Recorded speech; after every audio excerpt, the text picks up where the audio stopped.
Siapa yang tak tahu dengan Presiden Soekarno, sang proklamator dan presiden pertama Indonesia. Dikenal sebagai seorang yang berwibawa tegas dan teguh membela martabat bangsa. Hal ini terlihat dari bagaimana ia berucap dan orasi-orasinya, ataupun dari sikapnya yang membela kedaulatan negara di mata dunia. Saksikan kami daripada Republik Indonesia.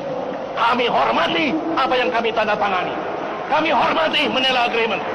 Kami akan jalankan Manila Agreement. Tak pelak, seorang Bung Karno pun secara tidak langsung dijadikan sebagai role model bagaimana perjuangan bangsa itu harus digariskan. Di balik sorot kamera sebagai sosok proklamator kemerdekaan dan sebagai bapak bangsa yang baik dan karismatik, namun Soekarno juga pernah menjadi aktor di balik jeruji besi bagi sejumlah pahlawan bangsa. Ironi sejarah mencatat beberapa di antara mereka yang berjuang seiring bahu-membahu dengannya justru harus merasakan dinginnya penjara atas perintahnya. Perbedaan pandangan politik dan perebutan kekuasaan menjadi salah satu faktor utama di balik penahanan para tokoh.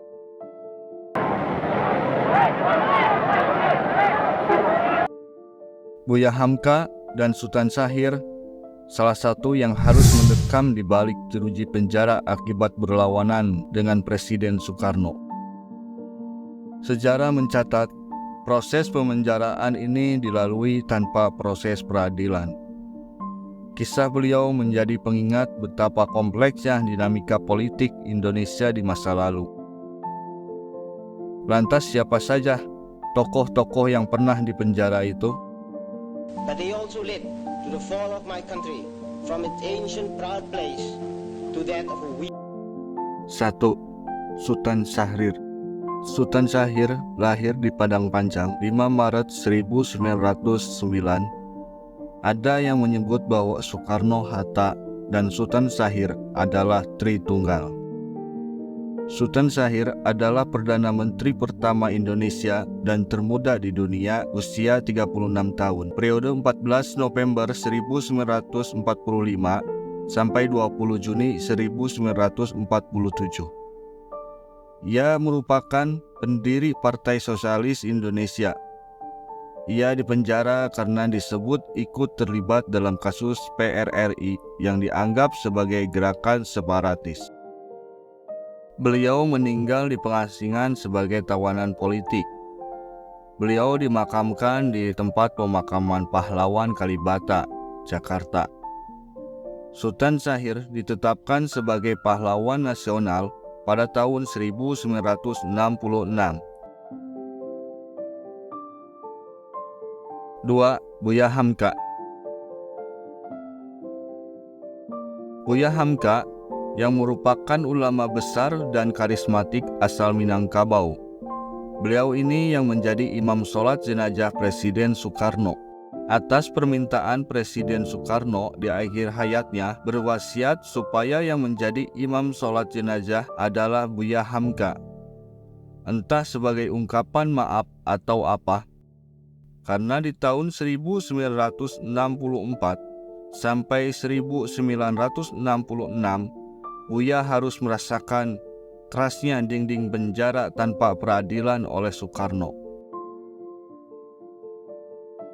Awal mula konflik antara Buya Hamka dengan Presiden Soekarno adalah ketika Buya Hamka tidak sepakat dengan diterapkannya sistem demokrasi terpimpin.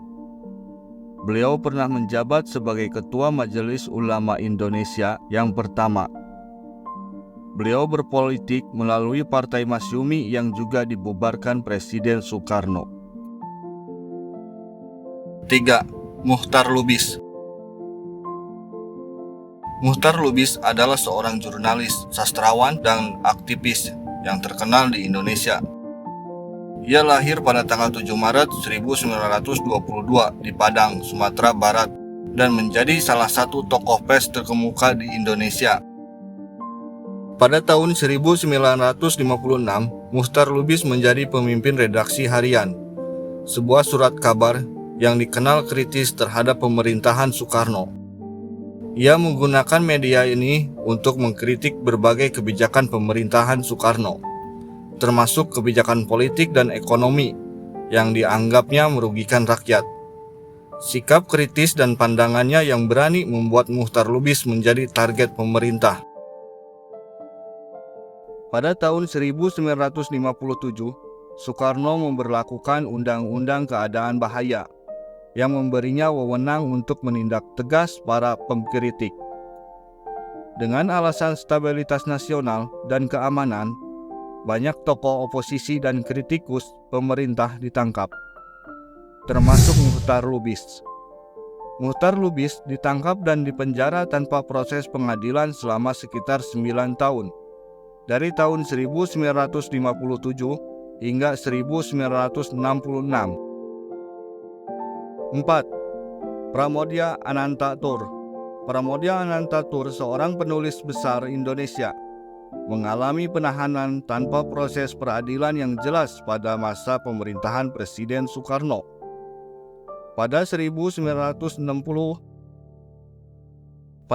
1960, beliau menjadi sorotan pemerintah karena karya-karyanya yang kritis terhadap ketidakadilan sosial.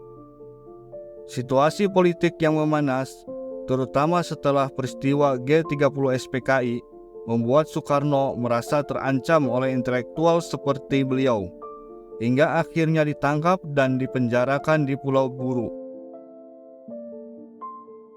Selama bertahun-tahun di pengangsingan, Pramoedya hidup dalam kondisi yang sangat buruk, tanpa akses menulis atau membaca. Namun, semangatnya sebagai penulis tetap hidup. Dari pengalaman pahit ini, beliau melahirkan karya monumental seperti Tetralogi Buru, yang kemudian menjadi salah satu karya paling penting dalam sejarah sastra Indonesia. Meski akhirnya dibebaskan setelah Soekarno tidak lagi berkuasa, pengalaman pahit ini meninggalkan luka mendalam bagi Pramoedya. Namun, penderitaannya melahirkan karya-karya besar yang menggambarkan perjuangan rakyat Indonesia dan keteguhan seorang seniman melawan ketidakadilan, menjadikan Pramoedya sebagai salah satu tokoh abadi dalam sejarah sastra dunia. Itulah tadi 4 tokoh pejuang kemerdekaan Indonesia yang dipenjara akibat melawan atau tidak sejalan dengan kehendak Bung Karno. Saat awal kemerdekaan, banyak peristiwa-peristiwa sejarah politik yang sangat kompleks di negara ini. Dikarenakan belum sestabil masa sekarang, di mana kebebasan berpendapat sudah diatur dalam undang-undang. Terima kasih telah menonton video ini. Sampai jumpa di video selanjutnya.